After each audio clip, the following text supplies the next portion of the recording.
So welcome along. This is the second. Let me just get my phone in front of me. I always forget this. Second for the culture. My name's Coley, aka Revolutions, here on Twitch and also on YouTube and everywhere else on Instagram.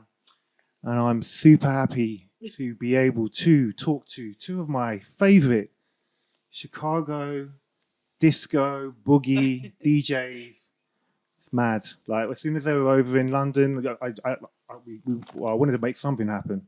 But I'm blessed to be able to be here today talking to them in Love Vinyl, one of the dopest record shops here in London.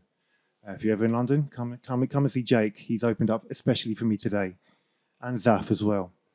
So with that, that's my introductions. If you don't know who Dave and Erica are, the whole idea of this is to get to know them a little bit more.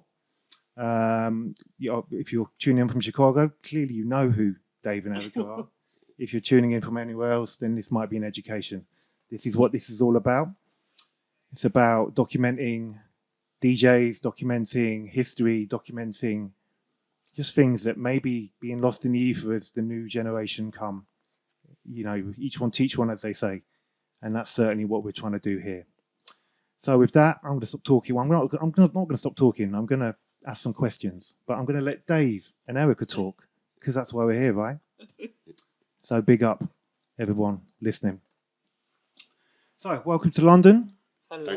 Thank you. Is this your second time here? It's my second. Yeah, this is my third. Okay, so you're kind of you know London a bit now, right? Nah.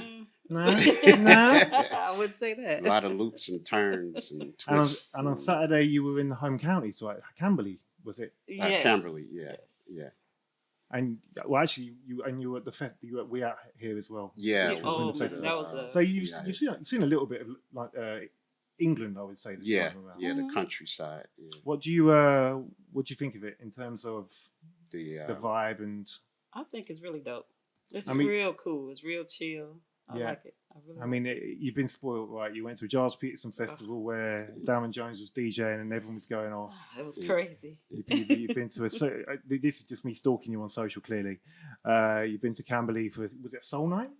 That was in Camberley. That was a fundraiser. No, that was a fundraiser for dementia, and that's where I was playing there with this guy Matt. What's Matt's last name? Smith. Mm-hmm. Yeah, Matt Smith. Dope night. Yeah. So we played. It was like a fundraiser, trying to make sure that raise funds for dementia. So I have family that's really close to me that suffer from dementia. So I can appreciate that. Try to make sure to give back a little bit and have some free time. So why not? Yeah. No, well, as long as the border police don't know. Yeah. No, we joke. Yeah. So let's start at the beginning. So you're both from Chicago originally, right? Correct. Yeah. You've grown up in Chicago, in and around. Mm-hmm. So tell me, I guess. I mean, as an English boy, I'm an English boy. I'm a little bit Scottish, but mostly English. I've never been to Chicago. I have a lot of people I know in Chicago, like Cordell Johnson and some, most of the people I've met on Twitch, basically. Right. But I'm always fascinated to kind of learn a little bit about how other cities tick. I mean, I've been to New York, I've been to LA, I've been to various places, and I've been to, I know what America's like. But tell me a bit what it was kind of like growing up in Chicago. Like, I can go first. My experience might be a little bit different from Dave. My experience was where I grew up at, we had when house music was coming up, or when we were going to like high school parties, that's when I was introduced to house. Mm-hmm. So that was pretty much my culture, like going to different neighborhoods and going to neighborhood parties and stuff like that. Pretty much that was about it. And was it kind of like, because I feel here in London around probably around the same time we had something called like blues parties, which were like rent parties. Yeah, I was in like basement parties. Yeah, we was going to a lot of basements, like a lot of houses, like a lot of people in your neighborhood give their parties, and you just go pay like $2 or something like that. You just go in there, have a good time. Mm-hmm. Yeah. And you're both from the south side. Yes, southeast side. Okay. Mine was, I started actually collecting when I was about 11 or 12 and got my first turntables and got my mixer. I had to beg my dad for all of that stuff. But once I got into it, it was like the whole neighborhood the culture was collecting records and getting rare records and making sure that you get the first record before that next person get the first record, so you'll be able to play it. We used to go to a record store called Imports, which was the first record store where track records was really coming out and all of these different imports. So we would get a lot of different imports from all over the world that would come to that record store and all type of 12 inches and all that. So once you hear about it, had to go get it. You had to get definitely. 2 copies. So you couldn't get one copy. You had to get 2 copies. So that was part of the culture. Also, once I got a little bit older, like right around 16, 17, 18, it was more going out to different locations to underground parties. And so we would go like to the Music Box and different places like that. I went to High Park High School. That's the same high school as Brian Trent, Terry Hunter, who else? Mike Williams, all of these different guys. All the chosen few guys. Yeah. So it's like a long history of DJs. So as you can imagine, everybody's bringing they tapes to school, and or they trading off Ron Hardy tapes, the metal Ron Hardy tapes that they might have taken to the box and actually did like a illegal recording with the little raggedy recorder, and you stick it in there and you just put it up to the speaker and you can hear everybody shouting in the background, "Go Ronnie, go Ronnie, go Ronnie," that type of thing. What's up, Darren? What's up, man? Say hello. Hello, everyone. Darren Jones is just walking into the building. So that was a part of the culture. Going to the Music Box, going to the playground, the warehouse, going back and actually seeing Ron Hardy for $1 at the candy store. It was like a dollar for everything. At that particular time, he had his dollar parties. And that's when I first really started learning about edits and a lot of different disco edits and stuff like that. So I mean, I got into that. Ron was obviously big on edits, right? Like Peaches and Prunes and stuff like that. Because before it was, you didn't have the technology like now. So then you had to use a cassette player and you had to cut it like really, really quick. So that was how we did our edits at that particular time. So, but yeah, that's part of how I got into it. I got into house music. So would you say you kind of, with obviously all the music that's coming out, would you say you were house first and then kind of went into kind of disco and boogie? Definitely house first. Yeah, because house was like a culture. It was the way you dress. We had the parachute pants, the Jabot jeans and the leather, what was those, Chuck Taylors. Oh, yeah. They had the leather Chuck Taylors. Right. And it was like, with house, it was different. It was more, you had gangbangers that were house. Yes. And then you had just straight gangbangers, know. And then you have, guys that were just in between. Preppies. They were preppies. You had house preppy. Like Darren, I think you were a preppy, right? Dan was a preppy. So we had all these little dance clubs and stuff too. So with the dance clubs, it was more like you go out to different parties and whoever was the best dancer in that particular group would battle against somebody else. So it was more like house music moves, but they were more like battles. But the main thing it was house first, and that opened a door for a lot of different things. So I would say listening to Ron Hardy play a lot of the older R&B kind of opened up my eyes and a lot of other guys' eyes to some of the different music that's out there that can be played, not just house music. So like say Roy Ayers' Running. running away. That was a big thing that people considered that house, but really it was R&B, but it kind of opened the doors and let people know that it's more out there than just tracks. You know? I mean, there's so many, even from a Roy Ayers tempo, there's so many like tempo tunes Oh yeah. Yeah. that you can play just from Roy Ayers. Yeah. Like, he's one of my favorite artists. Definitely. And that's where it all started, just collecting and playing. And I had some raggedy turntables, but I was blessed that my dad was able to get me one. He wanted to just give me one, but I told him I need two. He like, what the hell you need two of them? So he went on ahead, he bite the bullet, and then I had to share my equipment with my sister and brother, which they didn't have. They didn't want to have anything to do with DJing, so which I didn't really understand why they were so interested in giving me a hard time, with the equipment when really they weren't interested in it. But that's a whole nother story. But my brother was really into the culture. He was an older guy. He went to actual places like US Studios and places like that. Right.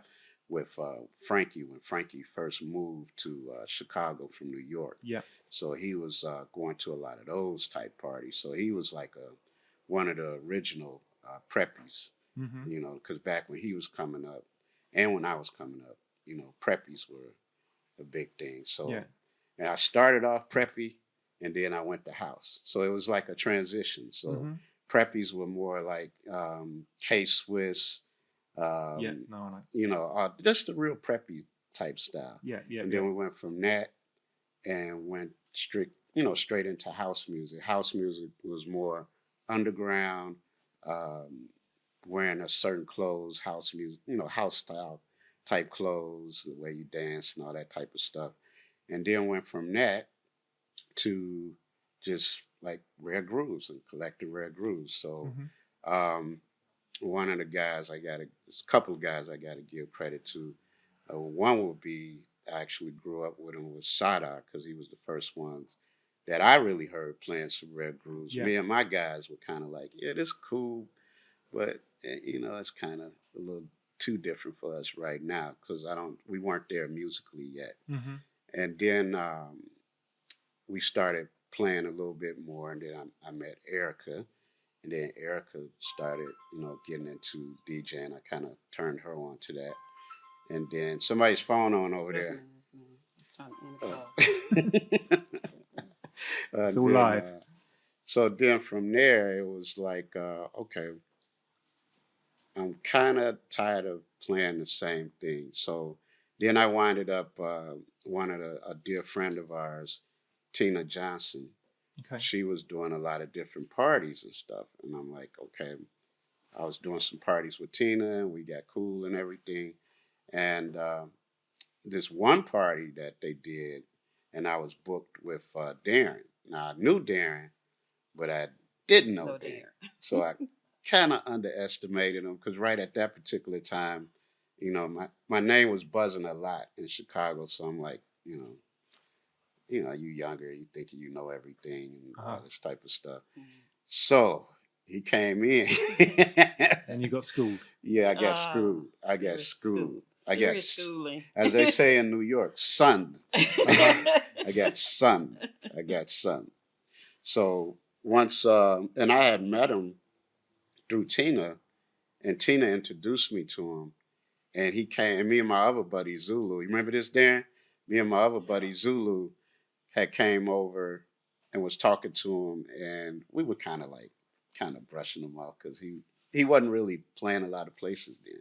We kind of brushed him off, and then Zulu went over his house, and he schooled Zulu, had all these records. Then Zulu called me like, hey man, you gotta go over there, man. You gotta go over there. So went over there, and I was just amazed at all of the stuff that he was playing, and really putting me up on. I was like, man, okay, so now I got to kind of change some things around. It's time to go record shopping. Well, it never ends, right? I mean, I mean, you can get the classics, Then you go deeper than the classics. Now Dave Mays is one of my best friends. Yeah, we best friends. There you go. Because when I another funny story. Because when it was another time, I think it might have been a little bit before that, and we were downstairs at some basement party, and Darren was playing. I think I was supposed to play. And I got on, and he was like, "Give me this real mean look." And Erica was like, "Do you know "Why is he looking at you like that?" Wow. But he was mad at somebody else. Well, I guess he was just looking at me, and I'm like, "Okay, well, I don't know what's up with him. This guy kind of mean, right?" I don't know. So then after that, then Tina introduced us, and we started talking again. And then the time when I came over his house, we vibed immediately musically. And he didn't have a problem with showing me, playing different cuts for me and all of that type of stuff. And we started doing those real late night sessions to like 4 a.m. We get a pizza and just drink all night and play tunes and all that. That's before live stream. We didn't have live stream and all that type of stuff. So, but yeah, that was a major part of the culture too, because at that particular time, I think that was kind of the start of the disco or that kind of like dirty rare grooves type deal, because a lot of people they didn't understand it. And they was looking at our crew like different, because we was playing all these different type of records, and they didn't get it. No, they didn't get it. They didn't get it. They didn't get it at all. Tell them about your transformation from the preppy scene to the underground. Oh yeah, we did that. That little term you said to me. He killed his career. Oh yeah. Oh, you talk about that transition. Yeah, because it was. I mean, I was playing like a lot of classics, a lot of tracks and stuff like that. But I was doing a lot of gigs, and they were really, really nice gigs. I mean, and it was really, I was starting to kind of get up there a little bit. I was doing a lot of gigs with Jamie and all these different guys and stuff like that. Gene and a couple other guys. But I was really starting to come up on the totem pole. Yeah. So then I met Darren, and I started kind of buying some of the records that I was seeing him play. Yeah. A lot of the rare groove type stuff. And then I started playing those at the party, and they was like, "What the fuck is he playing?" So, but I didn't really care. I'm like, forget it. This is what I like. This is the culture that I want to go towards, because musically, sonically, it's giving me a really good vibe. So if you don't like it, the hell with it. I'm just going to play it anyway. Yeah. Because you still got to be yourself. And that's what I did. And I lost a lot of money doing that, because I didn't get any gigs for a long time. And the records weren't cheap either, right? Yeah, no, the records weren't cheap. The gigs wasn't coming in. It was like Dave playing that strange stuff like Darren and all those other guys and stuff like that. Then it was Erica playing that strange stuff like that. Then it was like, okay, what do we do now? So started getting into, I was into producing, but I wasn't all the way into it. So I said, well, one thing I've always wanted to do is really put music out on vinyl. So I started doing that, and as soon as I started doing that, things started picking up a little bit more. But it wasn't in Chicago. It was like getting more notoriety in other places of the world. Yeah. So that kind of worked out. I mean, I'm nowhere near where I would like to be. You always want to strive where you should be, where you feel like you should be, or higher than that. But I just get personal gratification out of the culture of actually being able to create your own music and put it out there, and the music not being the same like everybody else's. Exactly. Just, making it sound different. Play differently. Yeah. I mean, I don't like to put music in any type of category, and that was one thing that I did learn musically. Music is good music. If it's good music, it's good. If it's bad, it's bad. Everybody has their own opinion. It's very subjective to me. This is my personal ideology on it. Yeah. But I feel like, it shouldn't be in a category. It shouldn't be rock. It shouldn't be funk, shouldn't be whatever. Only category that we put our stuff in is the disco or dial or rare grooves because it's just dirty, so you don't really have a choice but to put it in. Mm-hmm. But it's good music is good music and bad music is bad music. But Okay. all the other categories, soulful house and all that type of stuff, I dig it all. I like gospel, I like rock, I like funk, I like R&B, I like hip hop. I Yeah. like it all. Well, to me, it all kind of comes. It all comes from the same place, right? It's like Yeah. full circle. Yeah.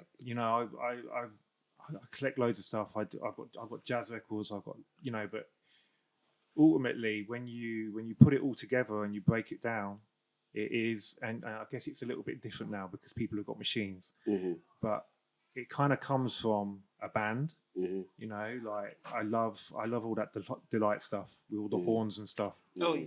But that's the lineage to where we find ourselves now, and I guess people like Louis are really taking it kind of back to that a little bit. Yeah.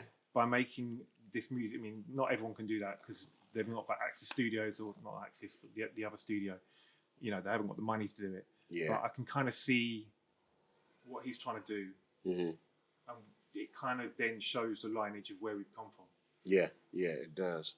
And it's same like with the underground. It's more the global music or like club music that was being played in the late 90s, early 2000s when Ron Trenton and all those guys were really starting to come up. It built the culture on that end too, that you could create your own music and not have to just depend on older music. You can also make newer music too. Yeah. And make it, as organic sonically as you would like. Yeah. So you could that's the thing I love about production, it's to the point now. I mean, I love DJing, but to me, production is more important to me than DJing. Of course, anybody would love to play in front of a lot of people, you know what I'm saying, and play all over the world and all that type of stuff. Yeah. But to me, without that production, these DJs wouldn't be able to play because they wouldn't have any music to play. No. No, exactly. And it also helps put you out there a little bit more as well. Yeah. I mean, it's so competitive now. Yeah, it's a really good calling card, because everything is super competitive, especially with social media and things like that.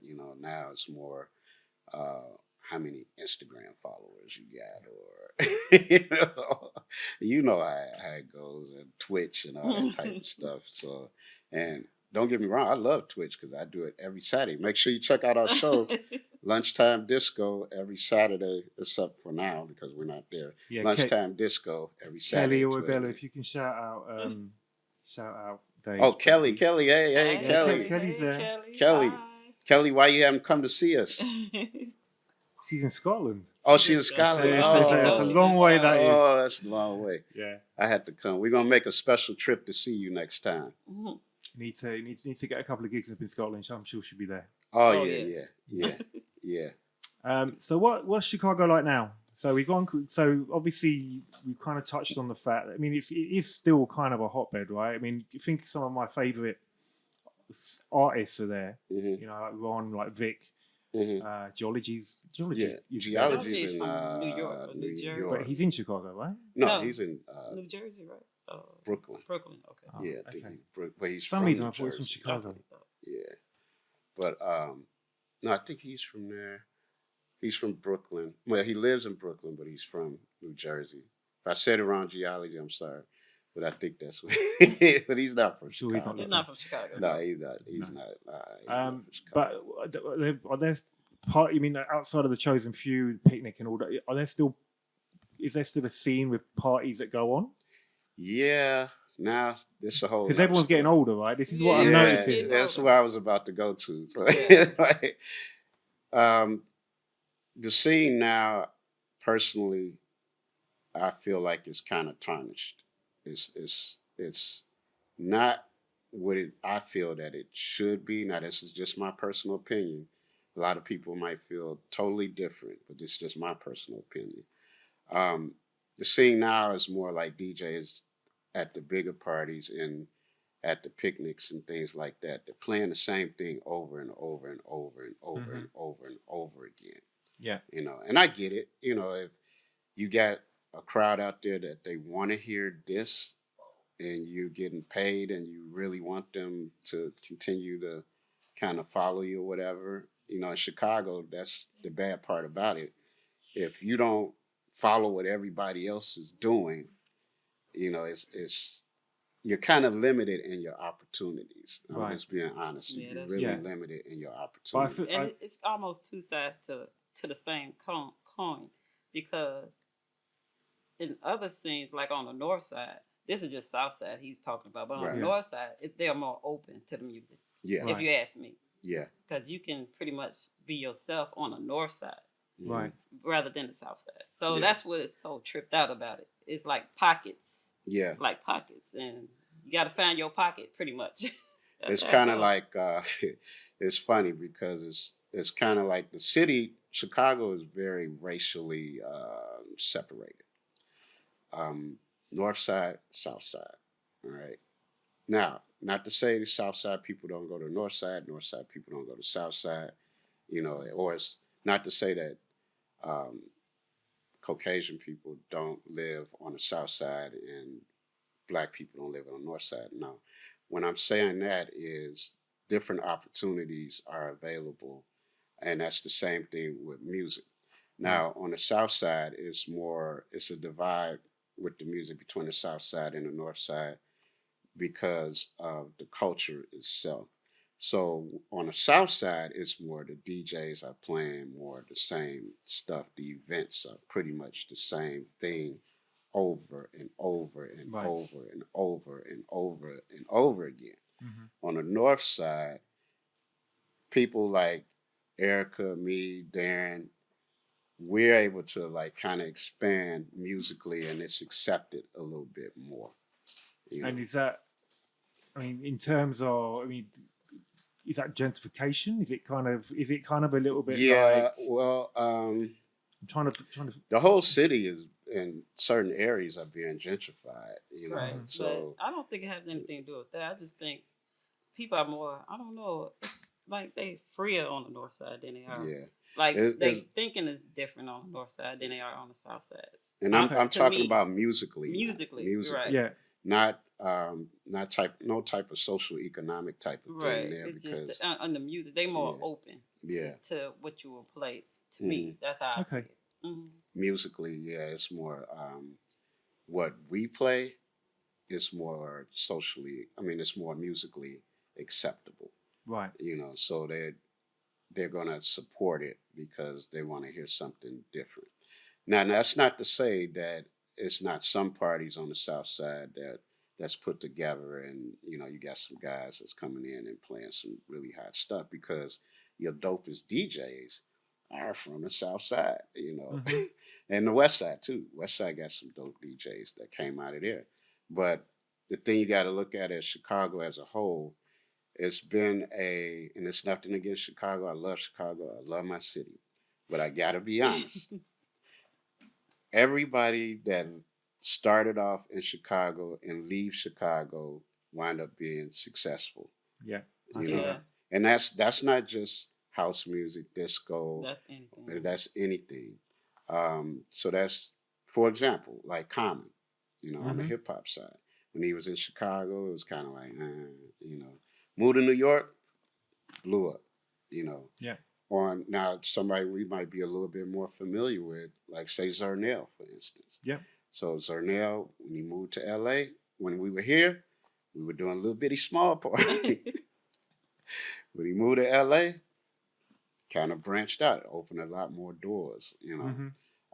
Even with Darren, even though he still lives in Chicago, he don't really play in Chicago that much. You know, he plays more globally Yeah. around the world. But as soon as he started traveling more, it was more opportunities outside of Chicago than in Chicago. Because I feel, for me, I feel like the sounds that you guys play, it exports better to Europe than potentially it does Yeah. within the States. And Yeah. I can't. I live Yeah. in London. I don't know, but like Mm. I see all of these guys Mm. flying around now, Yeah. Getting gigs Amsterdam, Mhm. like here, Paris. Yeah, they're all over. And They are yeah, all over. Yeah. Which is a good thing. Yeah, that's a great That's a thing. great thing. And that and those guys, I'm really happy for them and proud of them because they've accomplished something and gotten to a point where I want to get to eventually, and they're kind of like opening doors for us, Right. you know. Mhm. Exactly. So yeah, so it's always good, but like a lot of times, I just try to make it a point to come over here, even if I'm not playing or anything, or if I didn't get booked or anything. I still like to try and go other places in the world and see what records are out there, and just yeah. kind of see what the other cultures are about. You know. It's an expensive time to buy records. Yeah, yeah, it is. It is. Yeah, yeah, it is. Glad I bought a Den on. But Yeah, but okay, it's okay. the culture of Chicago to me has changed. It's changed a lot. Um, you kind of gotta. It's like Chicago is already kind of a cliquish type of city. It's got its little cliques. It's got its little pockets, or who they gonna support and who they not gonna support. You know. One thing that and that's probably like that all over The the world, world. yeah. You know, it's not just Chicago, but I'm just telling you from my experience. You know, Mhm. that's what I feel. But No, I've had yeah, similar conversations, with people, mm, and it's true. Like some, people will go, I just don't understand why people don't come out for me, Right. yeah, yeah. So Yeah, it's that's true. and it's what is it? I mean, there's so much noise now. mhm, Like if you talked about is Instagram earlier, you talked social media. So social media, I feel it helps you get the message out there, but it's the equivalent of putting posters on an 80 floor kind of mhm, apartment block. Like yeah, everyone does the same thing. Right. yeah, So unless you've got something absolutely killer, mhm, you're competing against the world now. yeah, Yeah. yeah. Pretty much, yeah. That's That's absolutely it. right. That you summed it up. Absolutely right. And in a way, it's kind of this. I met you on Twitch, obviously. Twitch it's a little bit similar as well. Like in terms of you play some music on a Saturday, but then the whole world's playing music on a Saturday. Then. Yeah. Right. So you've got to bring your A game. Yeah. But then even if you're bringing the A game, Yeah. how do people find you? Yeah. Exactly. Yeah. Yeah. That's true. I think it's good. A shout out to you what you're doing with the Saturday night experience and things like that. Reaching out to different guys that might and different pages that might not get a lot of exposure, but you giving them that exposure. Yeah, So, I mean that was the plan. It was kind of like, when I you fall over people playing hip hop and R&B, mm, like just randomly. So we really set out to try and kind of build something that was a little bit. I'm cool with hip hop and R&B. I've got loads of hip hop records, but for me it was like trying to find the DJs that potentially weren't getting the same numbers as some of the bigger guys, but then giving them a chance to DJ on a Saturday night and get a crowd. right. And now we do the same thing on a Friday, kind of like. Yeah. I'm yeah. not about to go 7 days a week. It will probably kill me. It but, seemed like a lot of work. it is a lot of work. Of organization, especially when people cancel 6 hours before. Yeah. But no, so I wouldn't stop doing it. It's too much fun. Yeah. Well, I appreciate you reaching out to us. Exactly. Because well. my numbers were low. They went up a little bit since you. I'm just gutted that we keep on putting someone against you every Saturday. We need to just, I don't know, maybe halve it or something. Yeah. But no, definitely we can.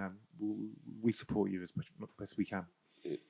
How in terms of I guess before Twitch there was Ustream. Right? Were you doing Ustream? Is this the first time that you were doing? Is this? I still do it along with the Twitch. That's a live stream. Okay. So that's another part of the culture.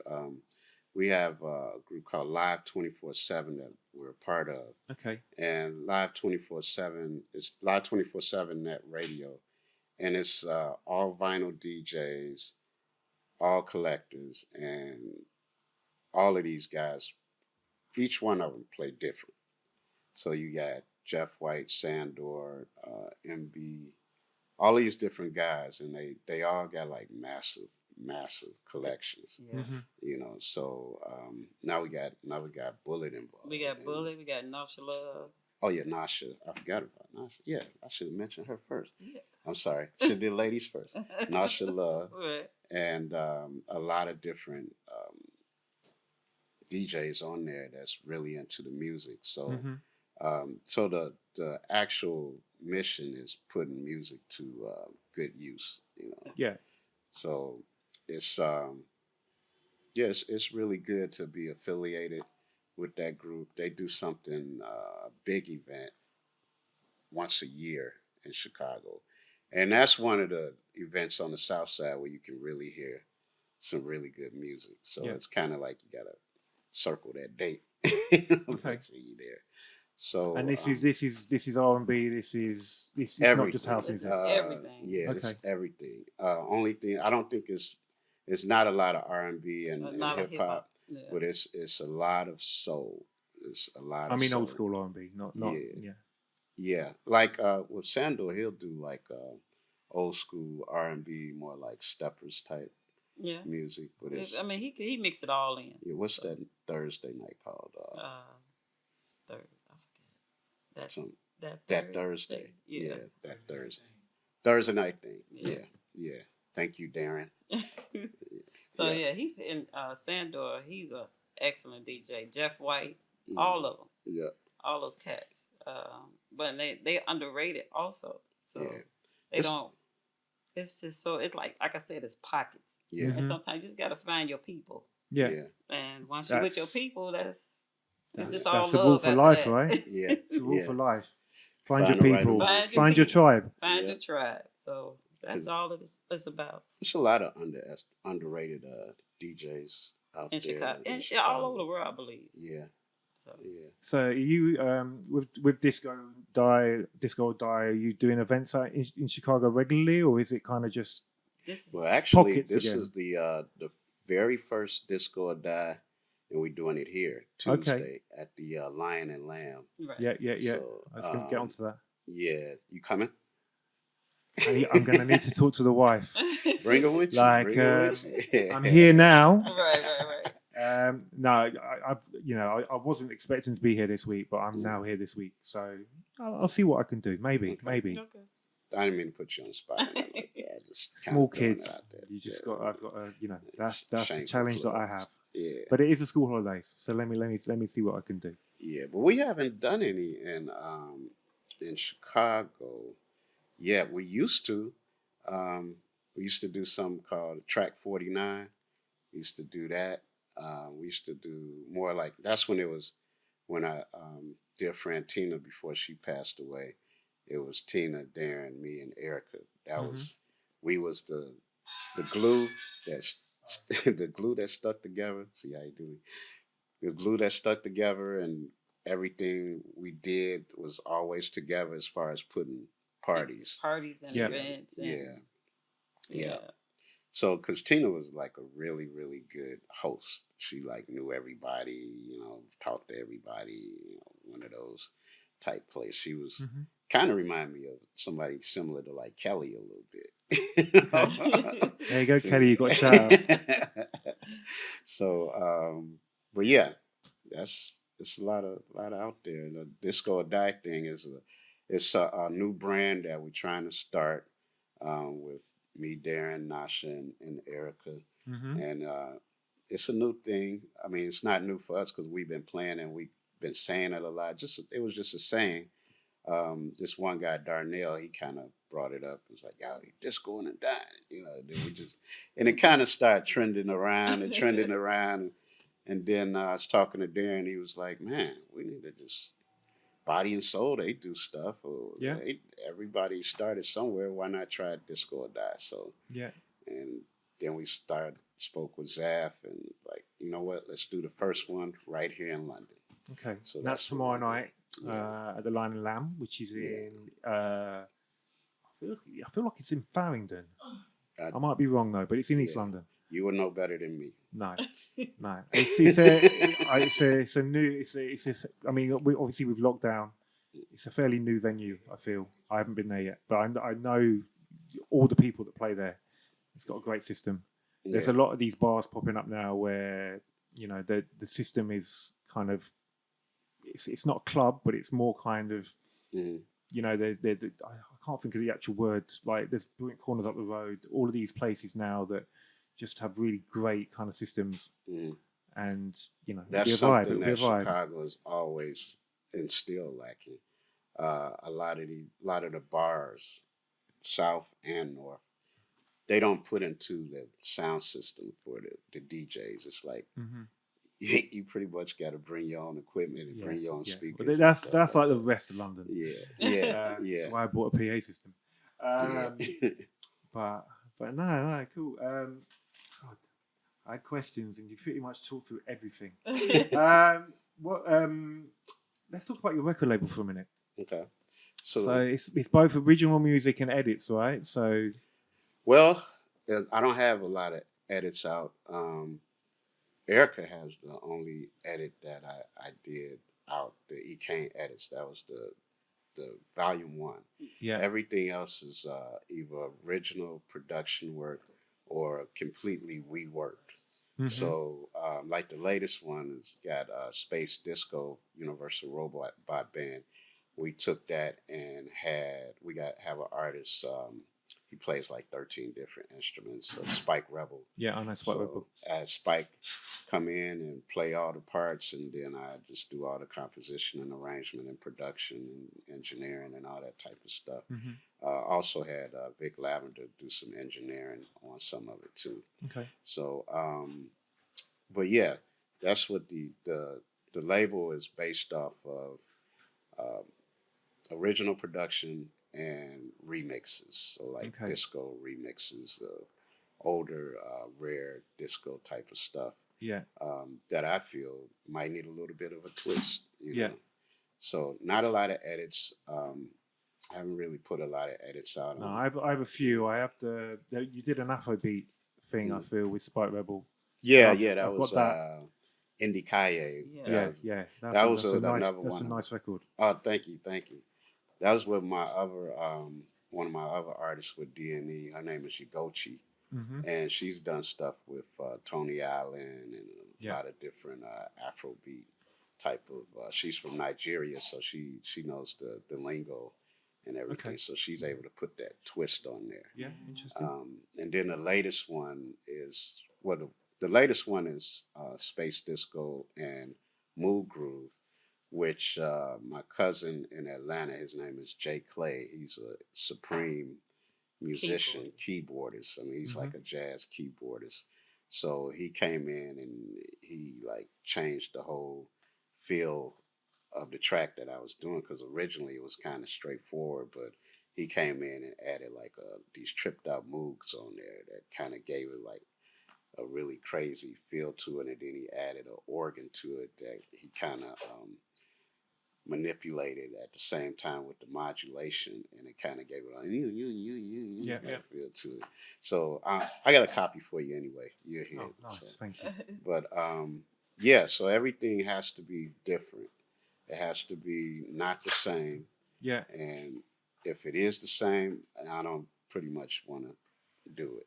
You know, it's interesting. There's a few labels that I can think of that are a little bit like that.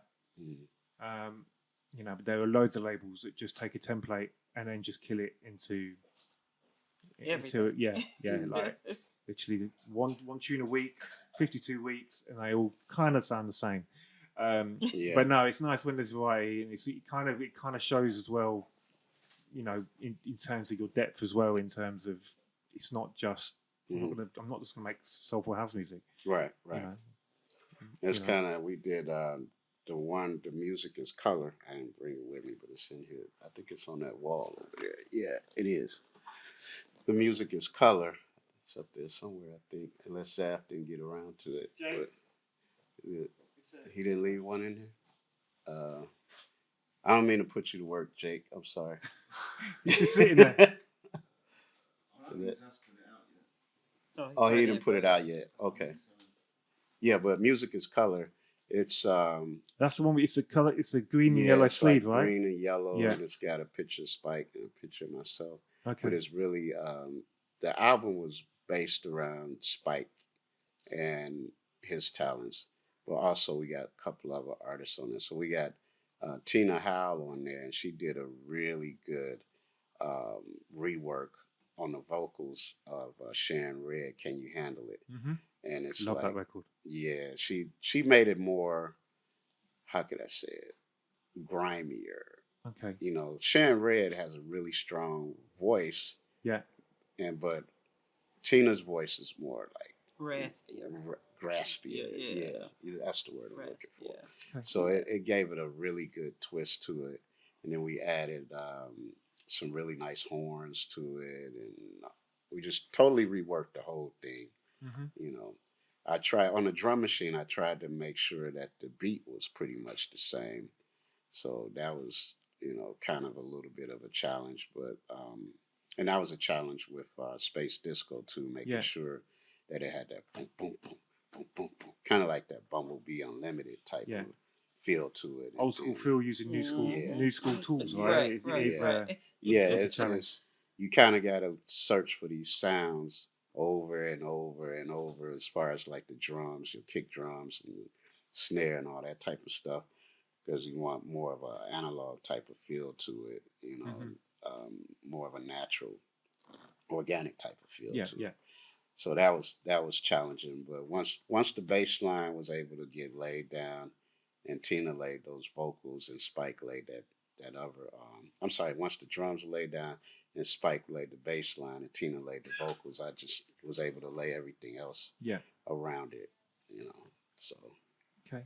Yeah. So what? I have to wind up in a minute, I feel, but like, what's next? So you've got the gig tomorrow. Next? Yeah, I got the gig tomorrow. And then is it back to Chicago? No, we're gonna follow Darren around for a little bit. Yeah, we're gonna be his groupies. We're gonna be Darren groupies. We're gonna be Darren groupies. We want to get all the free drinks, all the free food, all of that stuff, free rides, all that. That's what you get when you hang with Darren Jones. You get all that stuff. I can see. So where's I don't mind saying it either. I'll ride his coattail. I'm gonna ride him. We go to Switzerland next. Yeah, right? we're going to Switzerland. Nice. What you doing in Switzerland, Darren? What's the name of that part? No, Lord. Oh no. Doing the Burgess. No, if he try and sing, they gonna put him right back on the plane, right? Like what happened to Darren? We all going home. Me and Yeah. I think it's called the what? What is it? The disco, the zoo. It's at the Zoo. Okay, so I don't know. Yeah, I never heard of it, but saw some pictures. It looked nice. And then they know how to party over in Switzerland. Huh? They know how to party. Yeah, in Switzerland. Yeah. I never been. I used to live in Grenoble, which is on the border. And we used to kind of get a car. It was when you couldn't get Red Bull in France at the beginning. So we used to go and drive and get Red Bull in Switzerland. Oh, wow. Pay copious, it was stupid money to buy it. And it's quite an expensive place anyway. But no, we had some great nights there. Not in the place it was a long time ago, but no, they do. Can't wait. Supposed to go Wednesday, and then we're gonna check them out in Paris. But I got a bunch of my records here, so since shipping is so high to get to these record might as well get a plane, right? Yeah, I packed them all up, so I'm shipping them myself. I'm delivering. They're getting personal distribution, delivery, and my personality with it. So there you go. So. Super nice. I dropped some off here to Zaf and Jake, and then I'm gonna hit. So are they exclusively here in London? Yeah, they're only here in London right now. No, but I mean in this shop, you've not. Yeah, in this shop, I haven't had a chance to get them anywhere else. So Love Vinyl got to jump on. So if you want some Dave and Erica tunes, you come to Love Vinyl, right? Yes, that's how we come to Love Vinyl. Come to Love Vinyl. Yeah. I feel like Zaf's gonna snip that part of the video and then just run it and run it. He should. I know I would. So yeah, that's where we're going. We're gonna travel a little bit. We're on holiday right now because I do a lot of other things, as Mhm. far as like I work with persons with developmental disabilities. I have a company that builds sensory music rooms. Okay. So for children and schools that actually have kids or work with kids that are diverse learners or Hmm. with special needs. So and also we have a DJ school too. So Yeah. Okay. after school is about to kick Is there an back Instagram in. course? Hmm. Is there an No. Instagram course? No, we don't. No, Not but yet. that's not a bad idea. Don't give them no more ideas. How to get your reels Right. popping? Yeah, I think they could show us some of that. Yeah, on there how you to go. There you go. Because those kids, they know Yeah. how to get on there and do all I, that. I talk to Marcel quite a lot, and he constantly is telling me to change up my social media strategy. I'm like, I haven't got a social media strategy. I just post stuff. Yeah, Like, yeah. They it's always some type of strategy involved. then I went on holiday, posted Yeah. a couple of posts, and he sends me a message going, "This is how you meant to do it, Rob." I'm like, I don't go to a beef all the time, Marcel. But no, it's Yeah. just a thing. Cool. Yeah, that's That's us in a nutshell. yeah. Okay. We're gonna working on the next project now. Actually, did a rework of a disco cut called Lady. So working on that. Working on a track with Darren. What's the name of that track, Darren? Feel like getting down. Feel like getting Feel like down. it, Yeah, this got as he was saying, he was singing. He's the vocalist. Yeah, I don't know if you would call it singing, but it's really it's really catchy though. It's catchy. It's catchy. It's gonna be really dope when Yeah. it come So out. actually, I brought my laptop with me, so when we get a little time, we probably be working on it. Working on that, and I just finished a couple of other projects. One called Organic Soul, and Lady, and a couple other things that Okay. I'm working on, and also um, Master Mix Academy is our youth development Right. DJ program. We also have a program where we work with kids that have any type of physical or developmental disabilities and adults. So it was one young man. His name was Jay Epic. He was an excellent poet and producer. Hmm. Um, he produced more like hip hop type of stuff, but he was quadriplegic. He had all type of medical conditions. He could only move this finger right here, Right. but he was able to like produce like whole tracks with just his finger and a Amazing. mouse right Yeah. here. And Very his, talented. very Yeah. He talented. was. God And rest his his soul. poetry is just like on a whole nother level. I was trying to get him to kind of like ghostwrite for a lot of the local hip hop artists, Hmm.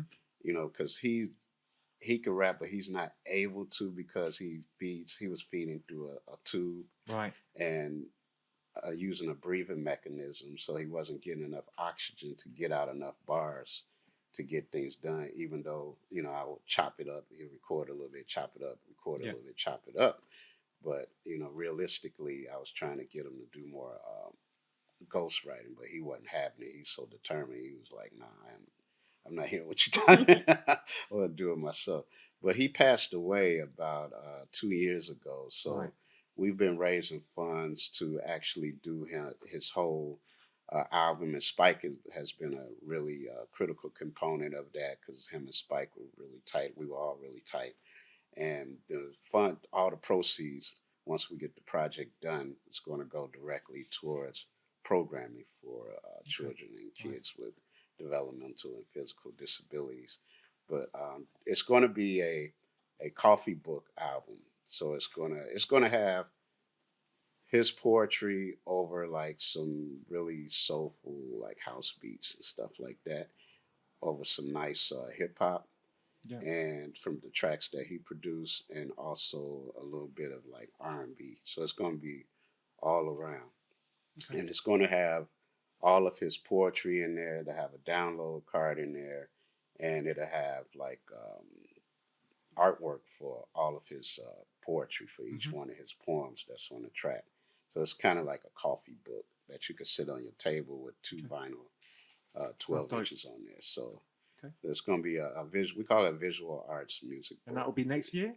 Or Yeah, you we're gonna- trying to push for next year. I've been working on this project for like 2 years, but I've been getting jammed up with my personal projects. But I Yeah. need to get that done. We got most of the tracks completed. It's just a matter of who can we get to actually press the book and make sure that it's going to look the right way.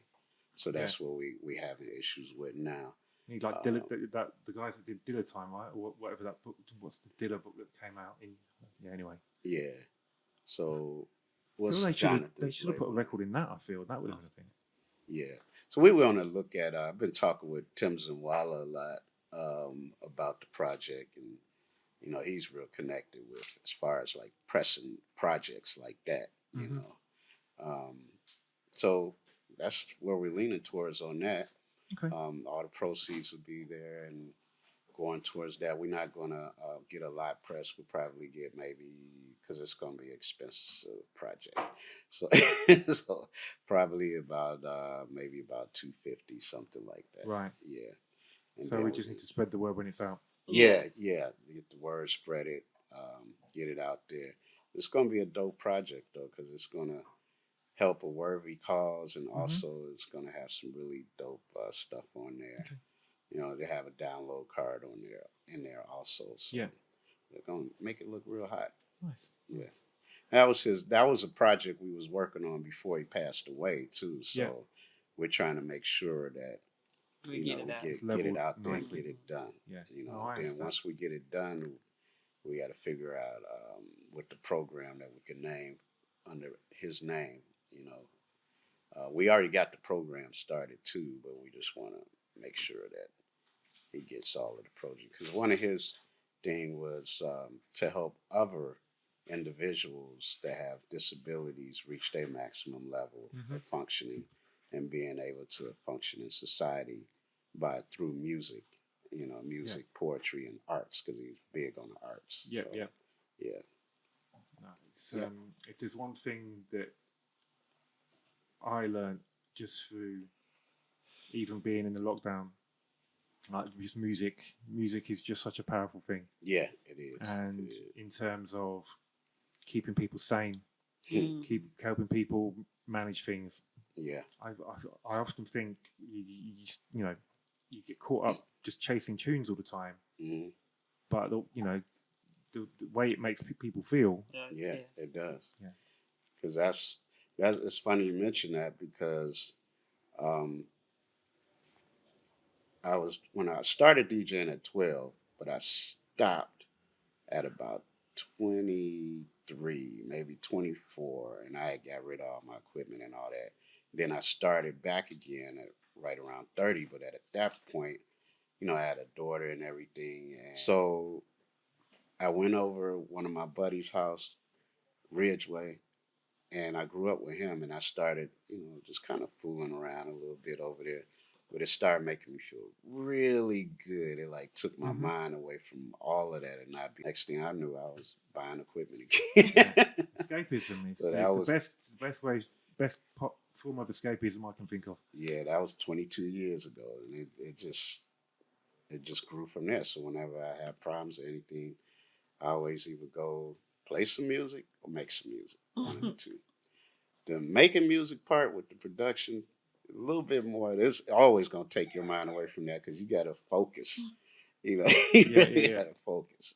The really enjoyable part, I mean, I enjoy production and DJing, but like playing in front of people is always a good thing. That's why I'm so glad that I can just jump up on Twitch and play whenever I feel like, when I'm not, you know, you're feeling a little down, you just want to play some tune, you just jump up and do that. That's why I'm still there. Yep. Yeah, because you never know where it's going, you know, especially these days. So we'll wrap it up there. If you are in London or the surrounding area, Erica and Dave will be playing tomorrow at the Lion and the Lamb. Yeah, the Lion and the Lamb. Alongside Noshalov. Noshalov, yeah. I might be there. Let's see what the missus says. We'll work it out. But no, thank you guys. Always appreciate spending time with you guys. You've been lovely to me in the last couple of years, just online. It's really good to get you on a couch. See your actual face. Exactly. On a hug and that kind of thing. It's all good. So thanks a lot. For the guys listening, if you have missed some of this, we'll put it up on YouTube. was trying to live stream it to YouTube earlier. Didn't quite work, but we'll edit this down a little bit and then get that all nicely uploaded on the Revolutions YouTube. So yeah, we'll be back next month with someone else. Trying to work out who that is right now, but it'll be on my Instagram at some point. And yeah, please do follow Erica and Dave on their Instagrams and on their Twitch accounts. We need to get Erica back DJing. I feel on her channel. That's we'll work hard, on that. Rob, we're gonna work it out. She on some superstar stuff. I know. I've been asking her like, come on, Erica, on Instagram, there's flies all people every want time, you right? to do your show, Erica. And then if you do it real good, which I know you will, then you can push some people to my page. Yeah, definitely. All right, guys, let's leave it there. Have a great gig tomorrow. Oh, thank you so much. Thank you. I'm going to try. Yeah, I'll buy a bottle of wine or something. There you go. And then, yeah, all good. All right. Okay. Thank you, guys. Thank you. Thank you.